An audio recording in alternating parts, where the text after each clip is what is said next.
A silence that lasted far too long. A princess who was hidden away from the world. And a system that finally reached its absolute breaking point. What you just witnessed wasn't a routine health update or a polite royal statement.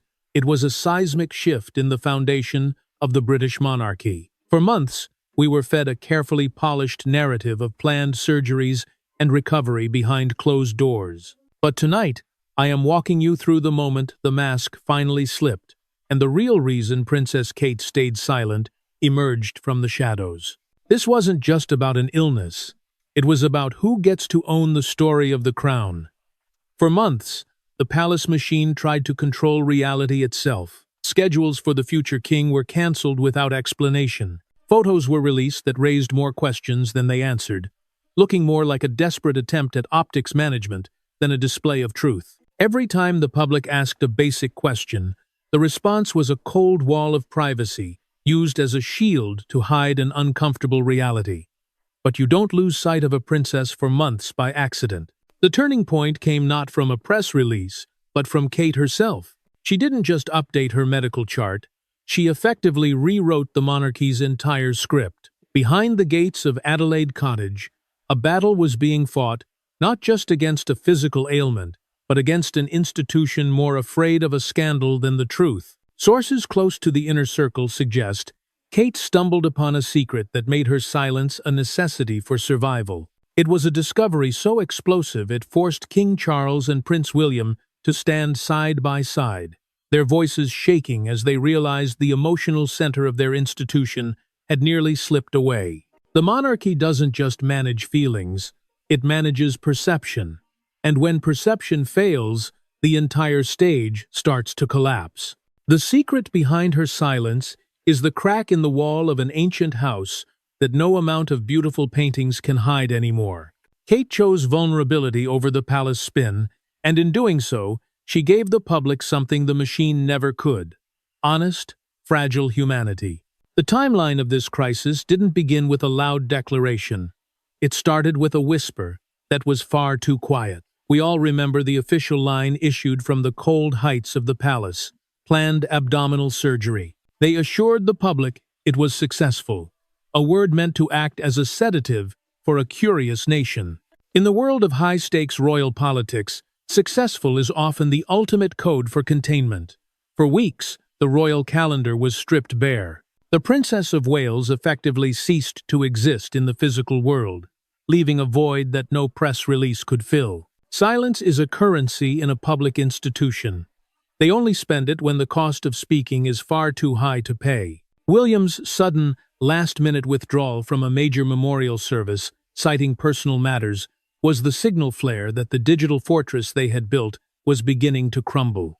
It wasn't just a missed engagement, it was a moment of institutional panic. I've watched this pattern in every fragile institution that is more afraid of the truth than of a scandal. They didn't just manage the optics, they tried to control reality itself. They banked on the public's respect for privacy, but they used that respect as a cloak to hide a discovery that was tearing the inner circle apart. Suspicion isn't born from a lack of information. It is born from the presence of a void where a princess used to be. The gears in the great clock of the monarchy were grinding, but the hands weren't moving. Behind those palace walls, the battle wasn't just about medical recovery. It was about a secret Kate had unearthed. A secret that made the palace script impossible for her to follow any lohun. She wasn't just recovering from surgery. She was processing a betrayal so deep it threatened the very foundation of the crown. Silence in a family is one thing. Silence in a public institution is another. They told us she needed space, but the reality was they needed time. Time to hide what she had found. This wasn't a period of rest. It was a strategic disappearance intended to protect the institution, even if it meant sacrificing public trust. But as we are about to see, Kate was done playing the role of the silent observer. The privacy they demanded was about to be shattered by a human vulnerability they never anticipated. Every day she remained hidden. The cracks in the palace facade grew wider. The machine wanted a fairy tale, but Kate was preparing to give them the truth. The secret wasn't hidden in a high-tech vault or protected by complex encryption. It was found in the most mundane of places, a forgotten annex of the royal archives, where old, unimportant family records are kept. Sources suggest that during her period of seclusion, Kate accidentally came across a series of documents that were never meant to be seen by her, or perhaps by anyone in this generation. What she found wasn't just a medical record or a financial discrepancy. It was a blueprint of institutional manipulation. It was a file that detailed how the Princess of Wales's public image had been engineered to act as a heat shield for more damaging royal scandals. For years, she had been the perfect soldier, the flawless face of a crumbling institution. But these documents revealed that her loyalty was being weaponized against her own interests. The discovery involved more than just paper. It involved names. High-ranking palace officials, some of whom she considered her closest advisors, had been part of a long-term strategy to keep her in a controlled bubble. This strategy, reportedly referred to in internal memos as Project Grace, was designed to ensure that the princess remained a passive participant in the monarchy's survival plan, regardless of the personal cost to her health or autonomy. When Kate realized the depth of this orchestration, the physical toll of her surgery was compounded by a profound psychological shock. The privacy the palace was so desperately fighting for wasn't for her benefit. It was to prevent her from speaking out about the betrayal she had uncovered. They needed her quiet because a princess who knows too much is the greatest threat to a system built on secrets. This was the moment the perfect Kate persona died. She saw the machine for what it really was, a cold, calculating apparatus that valued the crown's continuity over the humanity of those who wore it. The documents she held in her hands proved that her life had been treated as a series of PR moves, carefully timed to distract the public from much darker truths involving the senior-most members of the firm. The betrayal felt personal because it was. It wasn't just about the institution. It was about the people she shared her life with. She began to question every conversation, every protective gesture, and every official advice she had received since entering the family. She realized that in the eyes of the palace, she wasn't a partner or a person. She was an asset to be managed and, if necessary, sacrificed. But Kate chose a different path. Instead of retreating into the role of the victim, she used her forced silence to build her own leverage. She understood that if the palace was so afraid of the truth, then the truth was the only weapon she had.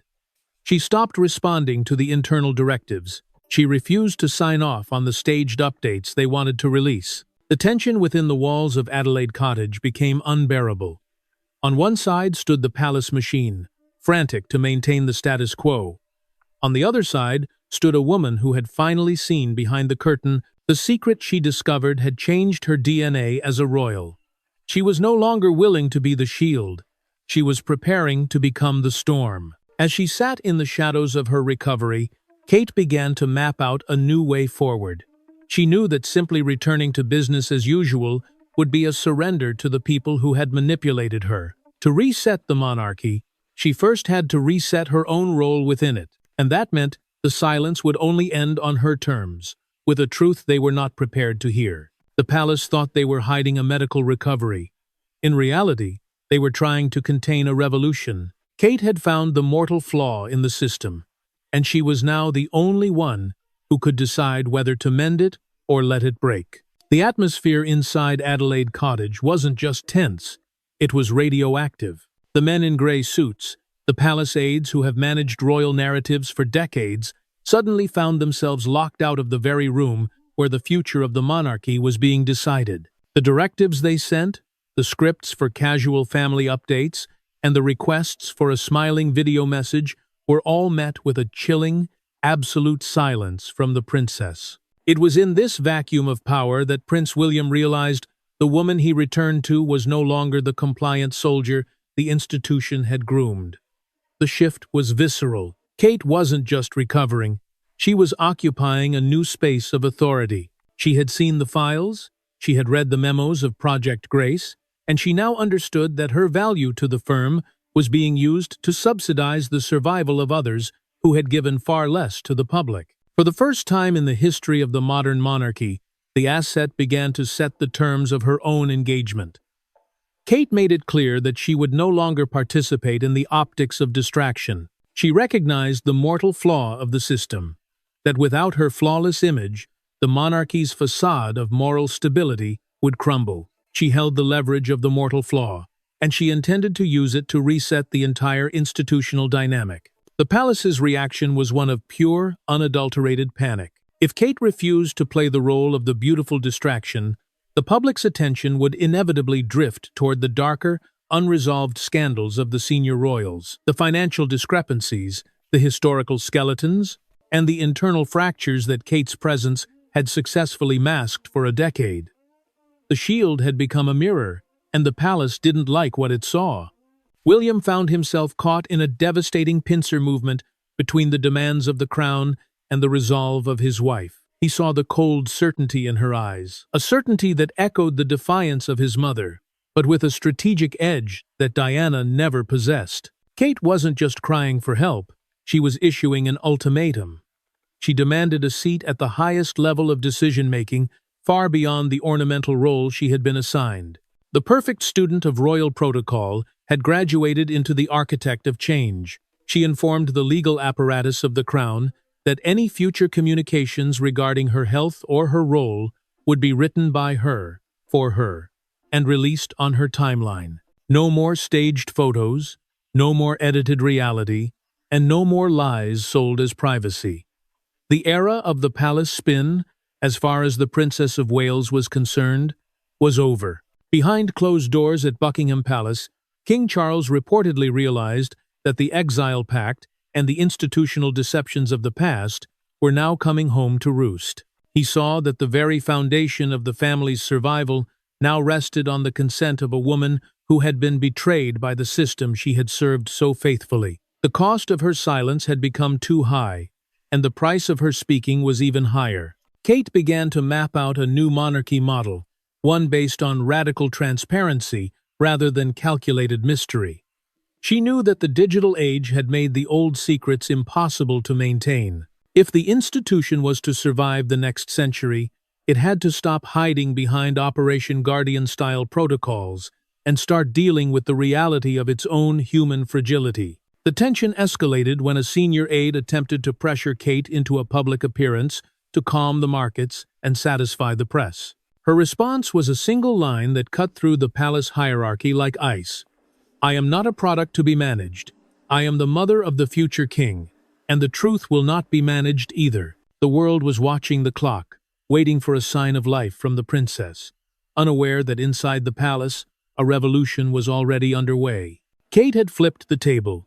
She wasn't just resetting the monarchy, she was dismantling the machine that had tried to silence her. The secret she found had given her the power to say no, and in that one word, the ancient structure of the firm began to tremble. The stalemate at the top of the House of Windsor has reached a critical mass. In the high-stakes game of royal survival, popularity is the only true currency, and currently, Kate holds the entire reserve. King Charles and Queen Camilla find themselves in an impossible position. They cannot discipline the Princess of Wales, nor can they exile her like they did with Harry and Meghan. To touch Kate is to invite the wrath of a global public that now sees her not just as a royal, but as a survivor. This is the leverage Kate used to execute the most daring move in modern royal history. She didn't wait for the palace press office to draft her next statement. She bypasses them entirely. The video released to the world, the one showing her in the woods, raw and unfiltered, wasn't just a health update. It was a manifesto. It was the first public act of a new monarchy that operates outside the control of the traditional men in gray suits. Observe the details that the palace machine tried to suppress.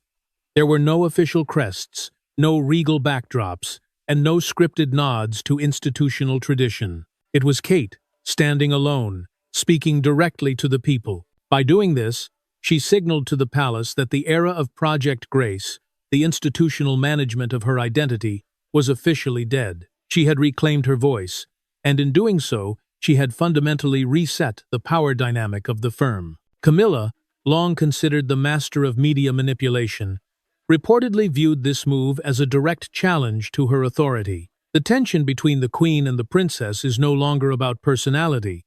It is about the philosophy of the crown. Camilla represents the old guard, the never complain, never explain school of calculated mystery. Kate has shifted to radical transparency, understanding that in the digital age, mystery is interpreted as a lie. This shift has created a tectonic fracture within the palace walls.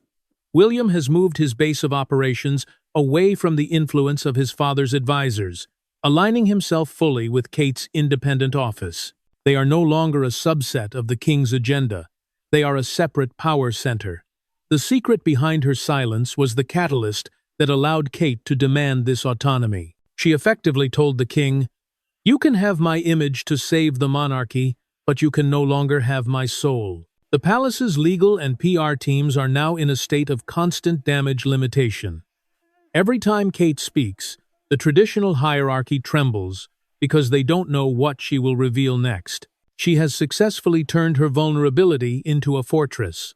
By being honest about her cancer journey and her need for time and space, she made herself untouchable. Any attempt by the palace to undermine her would be seen as an act of institutional cruelty. But the most significant part of this reset is the protection of the future. Kate's discovery of the hidden files showed her how Prince George was already being mapped into the same institutional machine that had almost broken her.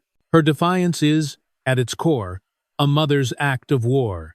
She is dismantling the old protocols specifically to ensure her children are never treated as mere assets, to be managed by an uncaring bureaucracy. As the king struggles with his own health and the burden of a shrinking monarchy, he is forced to witness the rise of a new queen who doesn't need his permission to lead. Kate has realized that the crown is just a piece of jewelry, but the connection she has with the public is real power. She has stopped playing the Game of Thrones and started building a kingdom of trust. The mortal flaw of the monarchy was its reliance on the silence of its women.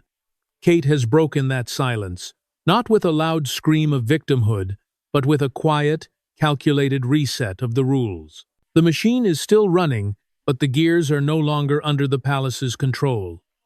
Kate is now the one holding the key, and she is only getting started. The world thinks it is watching a recovery. In reality, it is watching the quietest coup in history. The Princess of Wales has discovered that the secret to surviving the palace isn't to follow their script, it's to set the script on fire and write your own. The palace has entered a state of institutional paralysis that no PR strategy can fix. It is a quiet, suffocating kind of panic that happens when the most vital organ of a system decides to stop following orders. For decades, the firm operated under the assumption that the Princess of Wales was a manageable asset, a beautiful face to cover the internal rot. They were wrong. The secret behind her silence wasn't just a medical crisis. It was the birth of a silent deterrent that now holds the entire monarchy hostage. Kate has transitioned from being a protected member of the family to being the most dangerous individual within the institution. This isn't because she is loud or vengeful, but because she is informed. The documents she uncovered during her forced exile provided her with a nuclear option regarding the monarchy's survival. She now knows where the bodies are buried, how the money was moved, and exactly who orchestrated the campaigns to smear those who stood in the way of the status quo. In the corridors of Buckingham Palace, they are calling this the Kate Doctrine. It is a new, unwritten set of rules, where the Princess of Wales no longer asks for permission, she issues notices. Her team, now operating with a level of independence that mirrors a sovereign state, has effectively cordoned off her life and the lives of her children from the king's advisors. The men in gray suits are finding that their old tricks of leaking to the press to discipline a royal simply do not work on Kate anymore. Why? Because she has already seen the playbook. She has seen the emails and the memos that detailed how they would handle her if she ever became a liability. By knowing their strategy, she has rendered it useless. Every time the palace tries to assert control, she responds with a strategic withdrawal, a reminder that without her presence, the monarchy's public approval rating would plummet into the single digits. She is the glue, and she is fully aware of it. This power shift has left King Charles in a devastatingly weak position. He is a monarch attempting to modernize a tradition-bound system, while his own house is divided by a secret he failed to keep. Sources suggest that the king has attempted multiple peace summits with Kate, but she remains unmoved by emotional appeals to duty. To her, duty was the lie they used to manipulate her. Her only duty now is to the truth and to the protection of Prince George's future. The friction between Kate's office and the king's office has reached a point where they are essentially two separate monarchies operating under one roof. Kate's office prioritizes radical authenticity, while the king's office clings to calculated tradition. The public can sense the difference. When Kate speaks, it feels like a person talking to people. When the king speaks, it feels like an institution talking to subjects. The reset is happening in real time, and Kate is winning the war of hearts and minds. Prince William's role in this doctrine is perhaps the most complex. He is the heir to the throne, yet he is acting as the enforcer of his wife's new rules. He has seen the documents Kate found, and he has realized that the institution he was raised to protect was capable of betraying even its most loyal members. His allegiance has shifted. He is no longer the dutiful son. He is the protective husband who has realized that the survival of his marriage is more important than the preservation of a corrupt protocol. The mortal flaw Kate identified is the monarchy's absolute dependence on her image. She is the only reason the younger generation still looks at the crown with any sense of hope. If she were to walk away, or if she were to reveal the full extent of the Project Grace files, the institution would not survive the week. This knowledge is her shield. It is what allows her to stay silent when she wants and speak when she chooses. The palace is currently holding its breath, waiting for the other shoe to drop.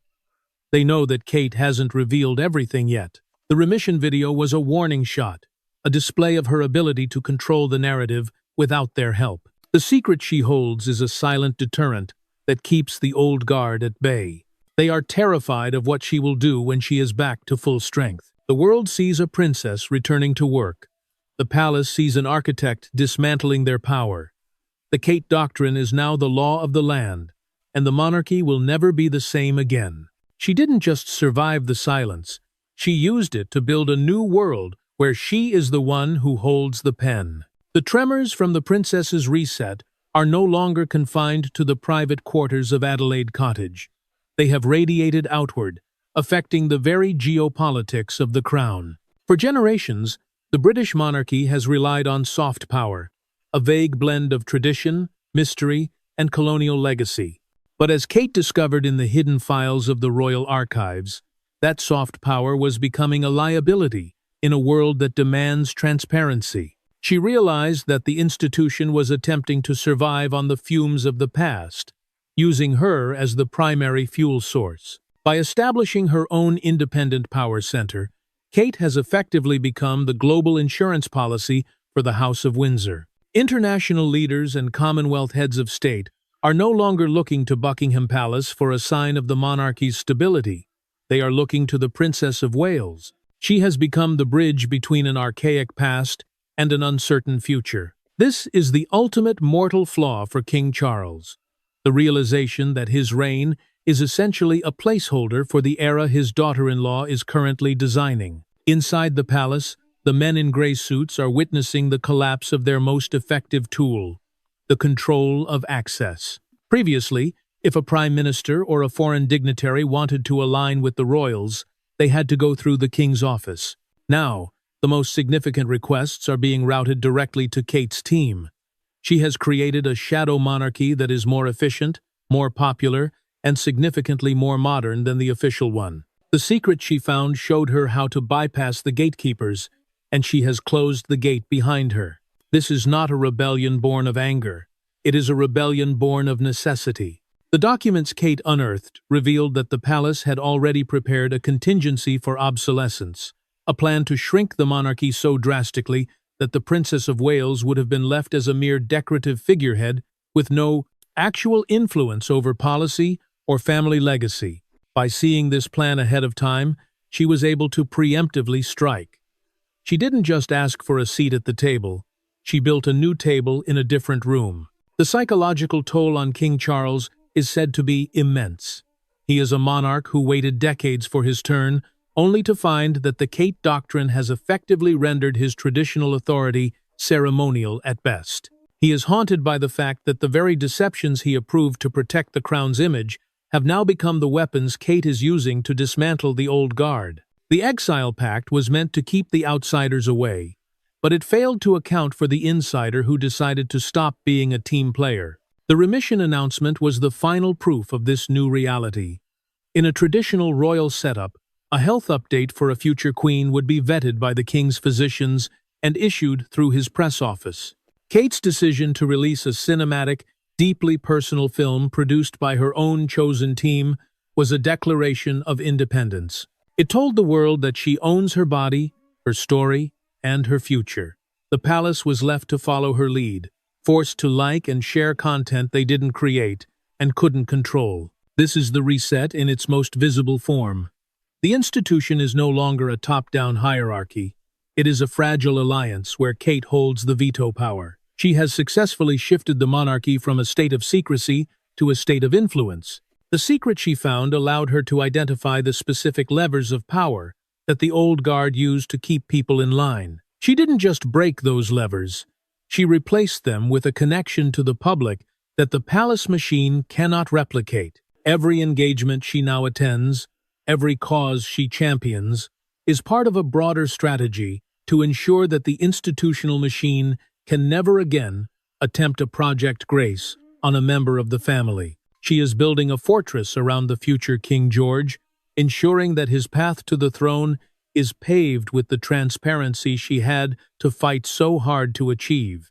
The palace is watching its own obsolescence unfold, presided over by a princess who was once their greatest asset and is now their most formidable architect of change. The silent war between the old guard and the new era has reached its most dangerous phase, the psychological battle for the mind of Prince William. For his entire life, William was the ultimate product of the institutional machine. He was groomed to believe that the survival of the crown was a moral imperative that justified any level of personal sacrifice. But the secret behind her silence, the discovery of the Project Grace files, has shattered that conditioning. He is no longer just the heir to the throne.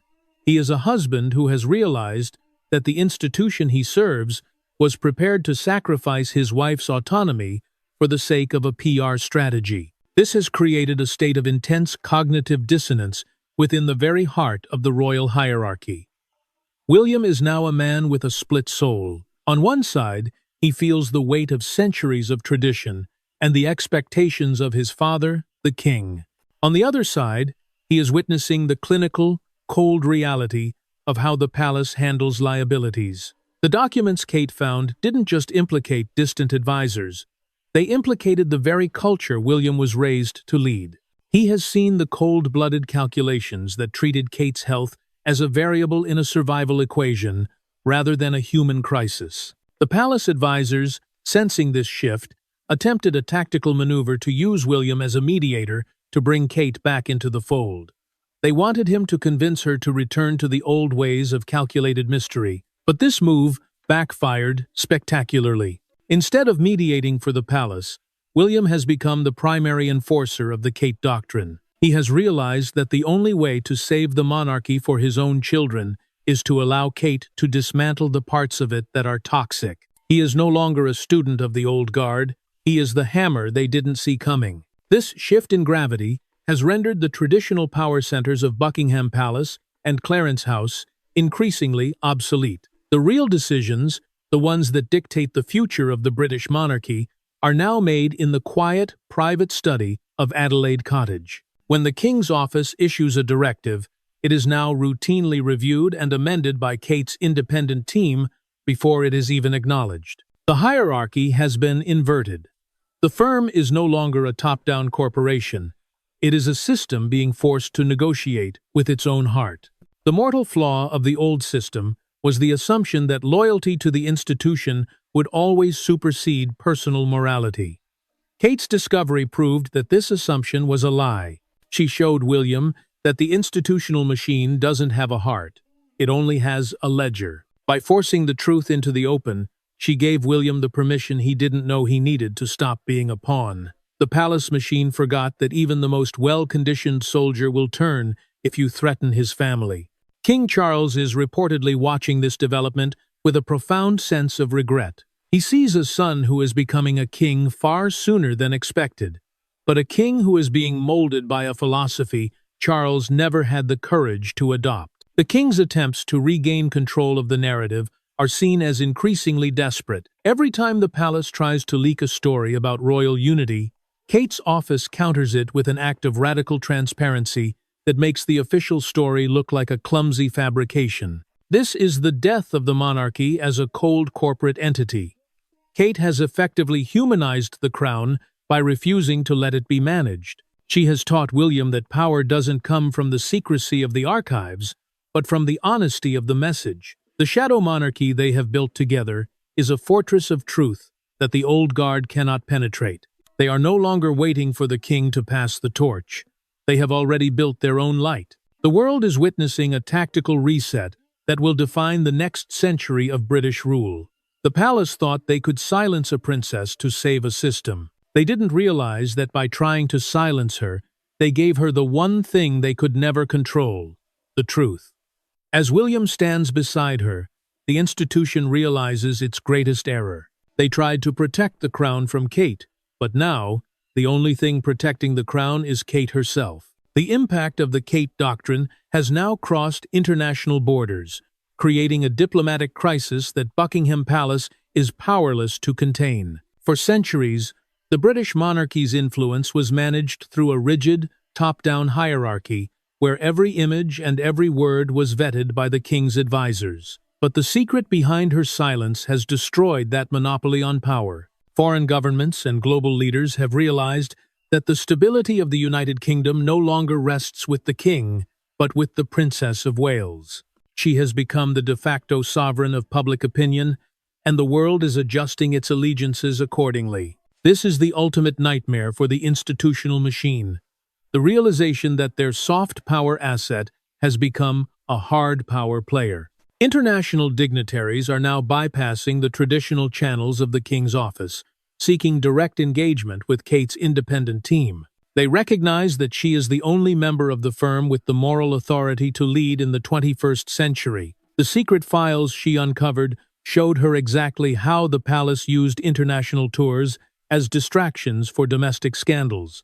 She has put an end to that. Every global move she makes is now calculated to benefit her vision of a transparent monarchy, not the king's vision of a protected one. The mortal flaw of the old guard was their belief that the world would always accept mystery over reality. Kate's discovery proved that in a digital, hyper-connected age, mystery is just another word for a cover-up. By choosing radical transparency regarding her health and her institutional struggle, she has gained a level of global trust that King Charles can never replicate. The palace is finding that their old PR tactics, the palace spin, are being mocked on the world stage. They are seen as archaic, while Kate is seen as the architect of a new, honest era. The shield has become the sword, and it is cutting through the remaining influence of the old guard. Inside the palace, the atmosphere is one of quiet, desperate obsolescence. The senior advisors who once dictated the lives of royals are now finding their memos ignored and their strategic plans discarded. Kate has effectively gutted the influence of the men in gray suits by revealing their methods to the one person who matters most, the future king, William.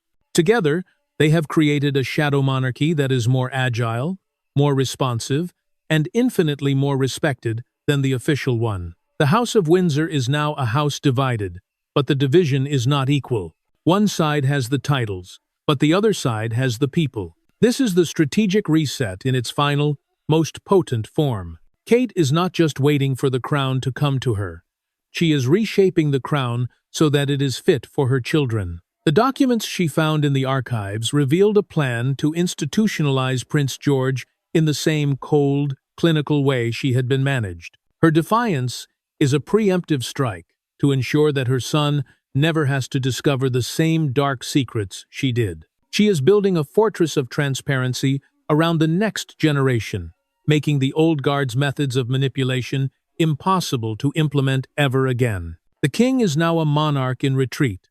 Every time he attempts to assert his traditional authority, he is met with a reminder of his own dependence on Kate's popularity. The exile pact and the institutional deceptions of the past have left him with a legacy of mistrust. He is presiding over the sunset of an era he struggled to maintain, while Kate is presiding over the sunrise of an era she had the courage to create. The secret he failed to keep has become the catalyst for his own institutional irrelevance. The monarchy is being reset, not by a decree from the throne, but by a mother who refused to be a pawn. The world is no longer asking if the monarchy will survive. They are asking what Kate's monarchy will look like. She has successfully shifted the narrative from the survival of the firm to the survival of the family. By doing so, she has saved the institution from itself, even if the institution doesn't realize it yet. The Kate Doctrine is the new law of the land, and those who cling to the old secrets are being left behind in the dust of history. The silence has ended, and the truth is now the only currency that matters. The silent revolution within Buckingham Palace has reached its conclusion, but its tremors will shape British history for centuries to come. This was never just a story about a princess recovering from an illness. It was the collapse of a system fueled by deception and the birth of a reign anchored in absolute transparency. Kate has not simply returned to duty, she has executed a total reset, erasing the obsolete blueprints of the men in gray suits and replacing them with a new charter for the monarchy's survival. The secret behind her silence, the Project Grace files, and the orchestration of her identity has now become the grave for an ancient management style. Kate has proven that in an age of global connection, mystery is no longer a shield. It is a toxin that corrodes trust. By choosing raw vulnerability over a manufactured perfection, she has stripped the institutional machine of its greatest weapon. She is no longer a pawn in the palace's PR strategy. She is the one now steering the ship of the monarchy. The most significant legacy of this upheaval is the future of Prince George. Kate has built a fortress of transparency around her son, ensuring the future king will never be institutionalized or treated as a mere asset to be managed by a cold bureaucracy. She has dismantled the machine piece by piece to ensure that the heart of the family always sits above the interests of the institution. George will not grow up as a product. He will grow up as a human protected by the truth his mother fought to secure. Prince William now stands in an entirely different light. He is no longer the heir torn between duty and emotion. Under Kate's strategic guidance, he has chosen to be the enforcer of a new era. Their alliance is no longer based on the rigid rules of protocol, but on a shared vision of a modern crown where truth is the only currency of value. Together, they have created a shadow monarchy so potent it has rendered the old power structures of King Charles ceremonial and peripheral. As for King Charles, he faces a devastating reality. His reign is a placeholder. His absolute dependence on Kate's popularity has transformed him into a monarch who must negotiate for the presence of his own daughter-in-law. The secrets he and his advisors tried to bury have become the chains that bind his authority. He is witnessing the sunset of a monarchy where silence was gold, and the sunrise of one where truth is the only light. The global community now looks to Kate as the de facto sovereign of public opinion. She has redefined royal power. It does not come from the crown on one's head, but from the empathy and trust of the public. The Kate Doctrine is now the gold standard for any royal seeking to survive the 21st century. Be honest, or prepare to become obsolete. The veil of secrecy has been lifted and can never be lowered again. The archives at Highgrove and the secret journals have lost their power to threaten because Kate brought them into the light. She transformed personal pain into an institutional revolution. The monarchy is no longer a closed fortress. It is a glass house where every crack is visible and every healing is shared. The battle for the soul of the British monarchy has a clear winner. Kate did not just save her own life and dignity. She saved the institution from its own self-destruction. The silence has ended, and in that space, a new voice has risen strong, steady, and unquenchable. Welcome to the era of Kate, where truth is no longer a secret, and the crown is no longer a golden cage.